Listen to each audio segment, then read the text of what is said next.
आपसे निवेदन है, जिस देवी देवता को आप दिया लगा रहे हो, जिस देवी देवता के सामने आप पशुपति व्रत कर रहे हो, जिस देवी देवता के सामने आप दीप प्रज्वलन कर रहे हो, देवता की जहां शिवलिंग होता है,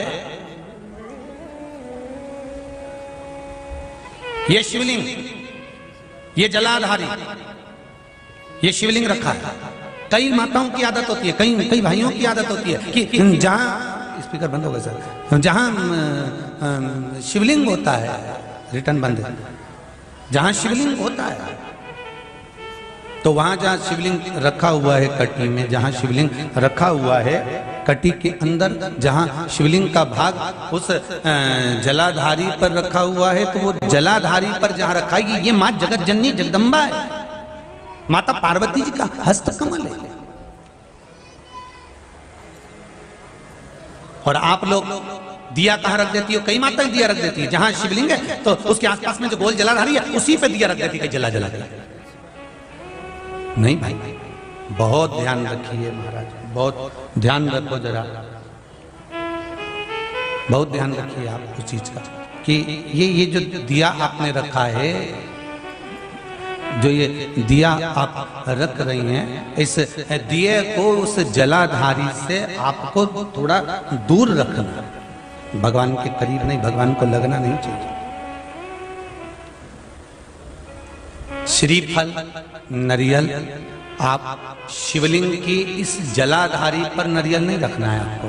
जो विराम उद्यापन करते हो आप लोग, पशुपति व्रत का जो नरियल है, भेंट है, वो शिवजी को छुआकर नीचे ना, इस जलाधारी पर नहीं रखना है, शिवलिंग पर नहीं रखना है, उसको छुआकर जलाधारी से दूर रखिए। आपने अगर जलाधारी पर रखा है तो उसका फल आपको नहीं मिल सकता, उसका फल बहुत ध्यान देना। पूजन पाठ में आप स्मरण में महाराज, पूजन पाठ और स्मरण में अगर आप ध्यान देंगे तो आपको पूजन का फल पूर्ण मिलेगा। पूजन का फल जब मिलता है तब आपके पूजन का क्रम श्रेष्ठ है।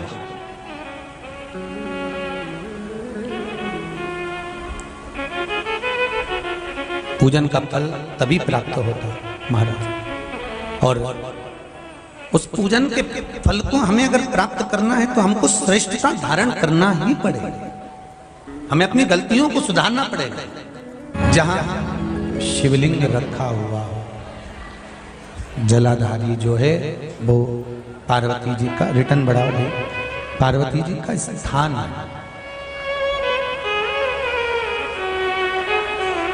और उस जलाधारी पर कोई वस्तु, शक्कर ले जाओ या मीठा ले जाओ या आप कोई सामग्री लेकर जा रहे हो तो वो जलाधारी पर नहीं रखना। कहां रखना है आपको? उससे दूर। दिया कहां लगाना है? जलाधारी से भी दूर। फूल चढ़ाओ, पत्ती चढ़ाओ, अक्षत चढ़ाओ, मूंग चढ़ाओ, तुम्हारी मर्जी पड़े। जो सामग्री आप भगवान की सेवा की, चंदन, अबीर, गुलाल जो लेकर गए हो वो शिवलिंग पर, जलाधारी पर सब लगाओ, सब चढ़ाओ, इत्र भी चढ़ाओ।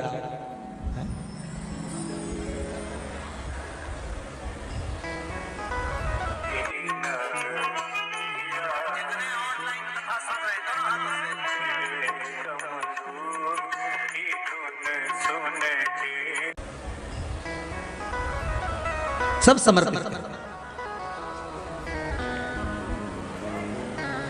पर उस जलाधारी से थोड़ी दूरी बनाकर, उससे थोड़ा दूरी बना लें, उसके बाद आप रखें महाराज।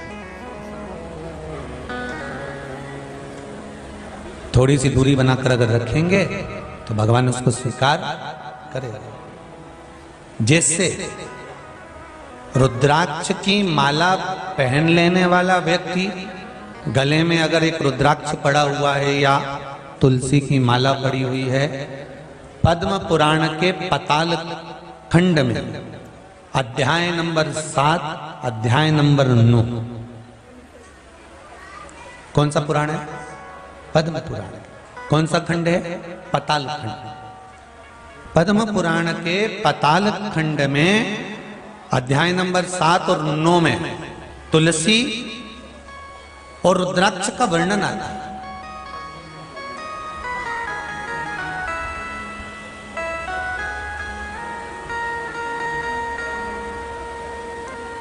कि मान लो अगर मनुष्य का शरीर मिला है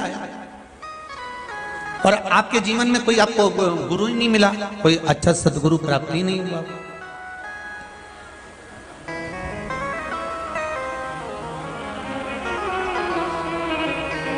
और आपने अगर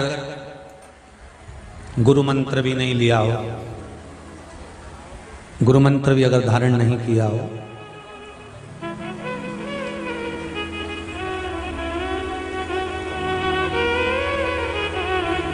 कई लोग कहते हैं जिसका गुरु मंत्र नहीं होता, जो गुरुमुख नहीं होता, वो कितना भी दान पुण्य कर ले, लगता है क्या? जम के बोलो, नहीं लगता। तो शिव महापुराण में पद्म पुराण के पताल खंड के 7वें और 9वें अध्याय में लिखा हुआ है, मान लो अगर आपका दान पुण्य आपके खाते में नहीं जा रहा है तो फिर शास्त्र कहता है कि आप गले में रुद्राक्ष पहन लो या तुलसी की माला पहन लीजिए, फिर तो आप जो दान करेंगे वो आपके खाते में जाना प्रारंभ हो जाएगा।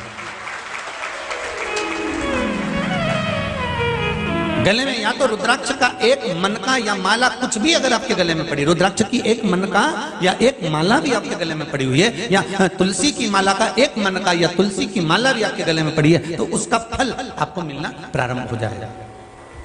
उसका फल आपको मिलना प्रारंभ हो जाएगा हमारा।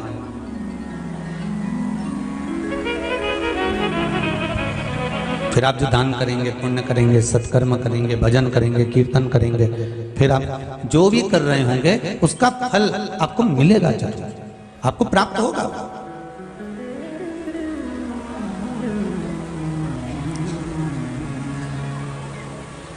अच्छा, कई लोग कहते हैं गुरुजी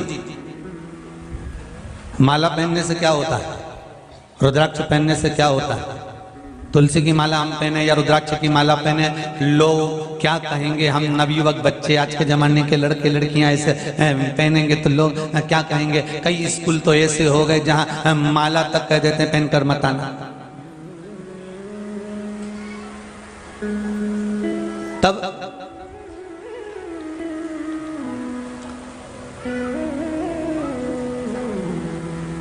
भाई कोई सौभाग्यवती नारी जो होती है ना, मांग में सिंदूर भरती है, बिंदी लगाती है, कई कई नई फैशन की है तो सिंदूर भी नहीं भरती है।